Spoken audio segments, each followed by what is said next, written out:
All right, we are joined by Tom Harper, Cillian Murphy, and Stephen Knight, three guys we have been very excited to talk to about Peaky Blinders, the immortal man. To give you guys a synopsis, during World War II, Tommy Shelby returns to a bombed Birmingham and becomes involved in secret wartime missions based on true events, facing new threats as he reckons with his past and rising national stakes. On Netflix on March 20th, also in select theaters, which I'd highly recommend. Yes. Especially for us, a lot of listeners in New York and in big cities, make sure you go and watch it in a big theater if you can. Yeah. Always fun seeing it. You don't want to miss these needle drops. No, you guys are needle drops. You got to be in a theater with the theater speakers for those. Yes, absolutely. So first question would be for you, Tom. The scale of this movie, I think, raised a lot because you have, World War II, big set pieces, bigger sets, bigger everything, but it doesn't lose any fidelity, which I think is like such a big sort of factor when you're expanding. And how important was that for you guys? I mean, very important. We wanted to meet the challenge of making a movie, and it does have a different feel. It has a different feel in all sorts of ways. I think it's a more singular story, but I think we wanted to raise the production values as well, and just by the very nature of the story being set in the Blitz as well. Like Birmingham is getting bombed to smithereens, and like there is just the whole thing feels explosive. So you have this sort of these. I think the story is interesting on many levels, but like interesting for me because you've got the sort of the very small details and the intimacy of the relationships, of the character relationships. But then you've got this macro side of things with the Second World War and the Blitz and fascism. So it's a very big palette, I think. Mm-hmm. And you guys, there are huge sets in this, like big explosions, big giant like warehouse scenes, like big giant. You zooming out on, like you're saying, like the Blitz on Birmingham, and like those are expensive big shots. When you're coming off a TV show, I'm like, that I don't know how it's going to turn out, because a lot of times when you take a show and you go to make a movie out of it, it doesn't always turn out great. But I was so impressed by that. That was very well done. Great, thank you. I'm glad. And I can imagine it's a challenge too, like because TV series, you have 8 hours, 12 hours to flesh out a story. Now you're doing a very singular story here, but what were some of the challenges you faced, and what was your process on getting the series conformed into a big screen setting? Yeah, it is different in terms of, you're dead right about the time. You don't have the amount of time, which means you can't be as expansive in terms of characters and the stories you're telling. You have to pick the story, and obviously it's the story of Tommy Shelby. And the challenge, I think, is you can't rely on a good old cliffhanger, you know what I mean, to get you out of jail. You have to do beginning, middle, and end. You've got to tie it all together. But we were really fortunate with this because the cast is so great. He's so great. We've been trying to get Tom to come back on every series since series 1, and he's always been busy, and now he's not busy. And so, yeah, it's been a pleasure to put it into that tighter format. Yeah. For Cillian, I think the character of Tommy Shelby, it's built to be reviled because he's not a good man, but he has sort of like I would call it, at least for Americans, like a Jordan Belfort syndrome, where they watch Wolf of Wall Street and they're like, this guy's awesome. I want to be this man. I want to do fan cams where I'm walking around in the clothes and looking cool. I was curious, why do you think some people kind of digest him that way instead? Oh, it's a difficult one to kind of fully parse, because like for like people say, what makes it so what? Like you could list all the ingredients, right? And you could take them and try to replicate it again and it wouldn't work. Yeah. Mm-hmm. Yeah, and there's just no one set answer. I mean, I always go back to the foundational reason why TV or film work is great writing. That if you don't have that, it ain't gonna work. And then after that, it's just luck, like in terms of the people you get, that time in your life, the group of people that end up working on it. It's a very strange alchemy or freakery or witchcraft. I don't quite know, but it is, and some things just seem to get like anointed like that, and other things do not. And we've been extremely lucky, and for me, the thing that I'm most proud about with the show is that it never plateaued, I think, in terms of storytelling, that it always got richer, got deeper with each series, got more confident and grew. And I think that is, that's what you want from TV. And therefore that meant that the challenge of creating a piece of cinema for the end was even greater, because you need to cap it all off with this piece of cinema. And again, I feel like we did that. So I'm extremely proud in a very humble way of what we have achieved, because it's a collective. I mean, you say excited to have Cillian back, but also Rebecca Ferguson, Tim Roth, Barry Keoghan. Like, what was the celebration in the clubhouse like when you find out you're getting like all these great actors to come join? He's got a very good address book. Did you pick up the phone? And I mean, We had Matt Damon, right? We were sitting, like a month ago or something like that. Oh, The dress yeah. book must be fun, yeah. yeah. Well, I think, look, there's a few things.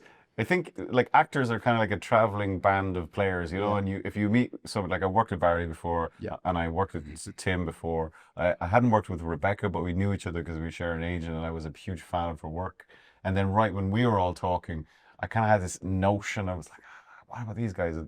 Everyone was in agreement. There was no like disagreement about how brilliant they were. And Barry texted me, and Tim had texted me, and then at the time it was appropriate. I went, well, would you read something, and what do you think? And they're both huge fans of the show, so it was kind of easy. And then when you read the script, it wasn't like They're perfect for the roles, aren't they? They are. Yeah. I was going to say, really, Barry, I mean, Couldn't be really anybody else. could not look more like someone who could be your son. Like, great. a Well, my great- sons maybe. Yes, yes. So for Stephen, one of the characters, there are so many great characters like you mentioned before. There was one which I think is super, super popular, which I was like, he's going to show up eventually. He's going to show up eventually. It's not news that he's not in. But Alfie Solomons I've always found to be one of the most compelling characters come out of the show. Were there any discussions with Tom to come back for it? The story chooses the characters. Yeah. I love if you that. like. So, you know, to tell this story, we needed to be very agile and direct. And I mean, you know, Tom Hardy is just so great. And the character of Alfie Solomons is so great. And he loves playing that character. It would have been, I think personally, it would have been a distraction that would have taken us away, and then we'd have come back again. Not because of anything to do with the character of Alfie Solomons, but just because we needed to be laser focused. I love that too, because it's like, oh, we don't have Alfie Solomons, but we also have Stephen Graham, like one of the greatest working actors in the world. Like, are you kidding? Oh my gosh. I know. And I don't want to spoil anything, but he dives into the water at one point. It's one of the most satisfying. It's like one of those small things on screen that you see, and the way it just comes out. It's just so satisfying watching his like little body just go into the water. So Tom's not back, but Cillian, you're back. You're no stranger to returning to characters. Dr. Crane, Jim, 28 years, now Tommy Shelby. What is your process for getting back into these characters, and how exciting is it to return to Tommy Shelby at least? Yeah, it's never easy, I have to say. Like, in the process of kind of limbering up to it and getting back in character, like I always go back and watch some episodes from the previous series, and I always have to go back and work on the accent and then kind of get into shape and do all of those things and figure it, just get into his mindset. But then when you get on set, particularly towards the end of it, like we had definitely exchanged atoms. You know, there was definitely, he was kind of, it became very subconscious about it, and that's bizarre. I've never had that in any other character. I never will, I imagine. Your instincts as Tommy are so strong. Yeah, but it ain't me. Like, it genuine. It's like it's him talking. Yeah. It's so weird. Something interesting, I think, is your choices of like the anachronistic music. And Yeah. I was always curious with that, especially in the first season. Were you ever like worried maybe this doesn't land? Maybe people don't like hearing more modern rockish stuff in something set back in the 1900s, early 1900s. I was curious your thought process on that. I mean, probably Steve can talk to that better and Kill probably better than me. But it was I mean, Cillian can better. Yeah. Because again, he's got a great address book. But it didn't feel like a decision at the time, strangely enough. But if I was gonna rationalize it after the fact, there is something about if you put, because I believe human beings haven't changed. You know, ancient Rome, ancient Greece, same passion, same jealousy, same hatred, all of the flaws and the glories of humanity. And so with Peaky, we've always tried, it's a period piece, but it feels modern, and it should feel modern because the characters are modern. If you put a modern soundtrack on it, it's like a direct communication with the audience. You know that feeling you get from listening to this? That's what he's feeling. That's what she's feeling. And that's what you're feeling right now. And it's almost like cheating. You know, you put that beautiful track, and the music we got on this is incredible. You put that track on. I also believe music is the thing that gives people permission to cry when they're watching. They hear the track and bang. So, but we've been so lucky that we've had some of the best music artists in the world Absolutely. either say yes or come to us. Yeah. I was just watching your curated playlist. It was fascinating on YouTube. Yeah. Oh, really? Oh, good. Yeah. I can't even remember doing that. Great. What's on it? I don't know. Oh, it wasn't. Oh, you were like narrating it. I thought. Oh, was I? I probably did that ages ago. Okay, okay, I've makes more forgotten. sense, yeah. Definitely watch it. Yeah. By the way, when you're building one of those scenes before a needle drop, are you starting with the needle drop and building outwards? Or are you? I mean, sometimes I specify the track, not very often. Like Red Right Hand was specified. Okay. Sure. But Was it specified in season 1? No. But as soon as it was there, that was it. That was. But so, you know, often I'll say something helpful like sweeping music or driving music or you know whatever, and then people who are far cooler and trendier than me. Yeah, you've got good. Music will Roars. put- Is it? yeah. Is it? Music Roars is another, You Music like that one? Swells Yeah. is another one as well. So fascinating. Then you guys, and also, okay, you had worked with Danny Boyle, so great with music that just perfectly accompanies whatever the project is. It was so Yeah. good. Yes. By the way, you may not be able to answer this either. Any updates on the sequel series? Like, is there anything you can tell us to look forward to? I can't really tell you any details. It's set in the early 1950s and it's really good. Yeah, we'll take that. I think that's more than enough to work off. Yeah. And the last question, I think, is on this for Cillian. How excited are you to never have to do the haircut again? I suppose I began to endure the haircut a little more.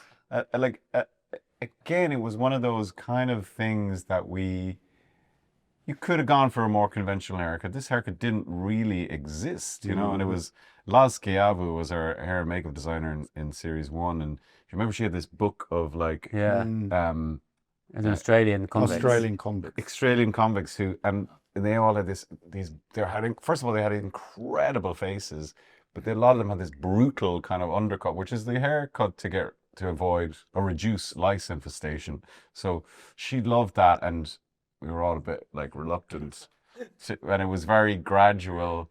But then we did it, and like that combined with the suits, combined with the hats, everything all of a sudden just came together, and the silhouette was born.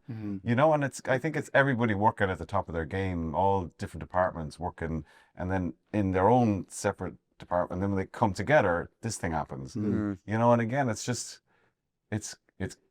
we were all passionate about the things. Everyone brought their top game, I think, but that's how it came about, and I won't miss this one. That book was amazing, wasn't it? Because like there were photos from the kind of late 1900s, and there were criminals that were sent to Australia, but they were it was what you were talking about earlier, Steve, about like actually humans haven't changed, but there's 100 years, 1,000 years ago, those sort of human instincts are all the same, and you saw these pictures and they seemed so real, and they were it was almost like they were coming out the page at you, and yeah, I just think that was. And I was told to stood the head of the BBC Two at the time of the first series. So she's, you know, wondering, is it going to work or is it not going to work? And she went to the hairdresser and she's sitting there and somebody comes in and says, I want a Peaky Blinders.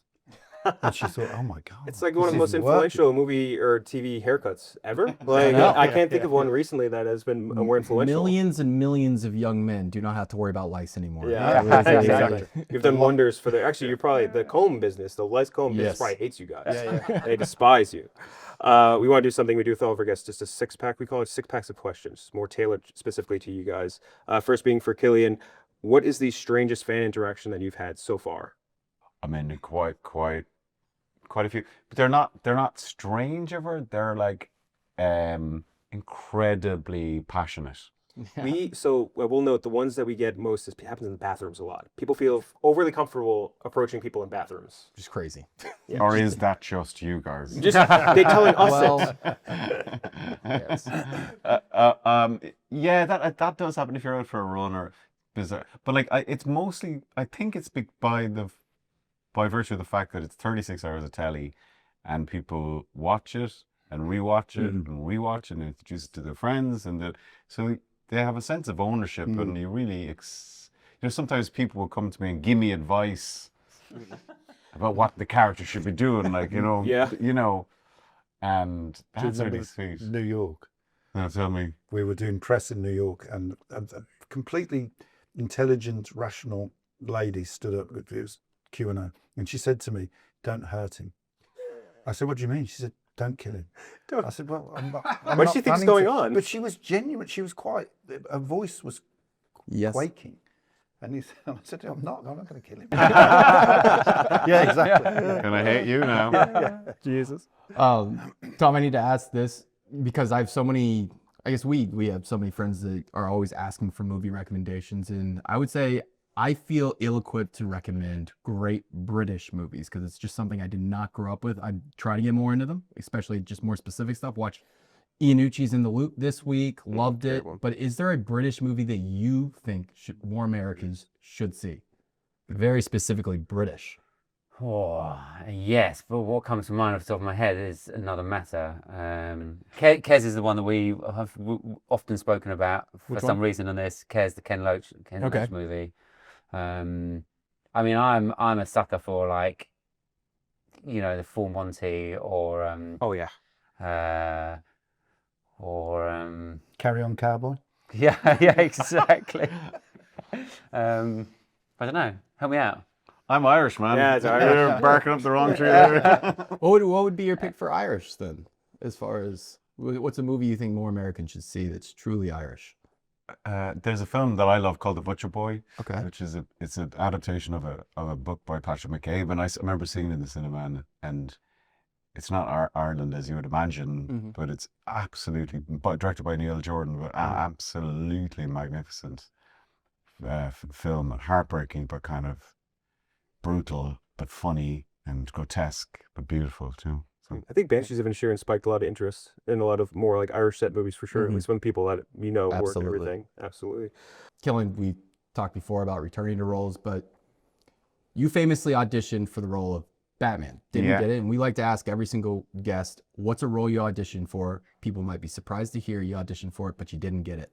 Is there any role other than Batman that you've auditioned for that people would be surprised to hear about? Oh man, so many I didn't get. many? I mean, I was sitting with Tim Roth a second ago, and somebody asked us, what advice would we give, or what great advice did we hear as young actors? And his one was excellent, which I thought was I'm paraphrasing, but it said something like, "Every no opens the door to a yes." Yeah. So every time That's you nice. get, you don't get a part, which is the state or the condition that most young actors is in a state of rejection, but every time there's a no, it means that someone in the distance or some writer is dreaming up something else, and that will open the door for a yes. So Sometimes the no is good because the actor that gets the part is tremendous, and like maybe whoever it was wouldn't get the right performance out of it. I agree, and that's why I would never bring up roles that I didn't get, because the actor who got it was meant to get it and smashed it. Yeah. I was telling him before when we saw Tim Roth over there, I was like, I want to walk up to him and be like, my mom has maybe watched Rob Roy 500 times. You are so good in it. Oh my goodness. He's obviously incredible in your guys' film as well.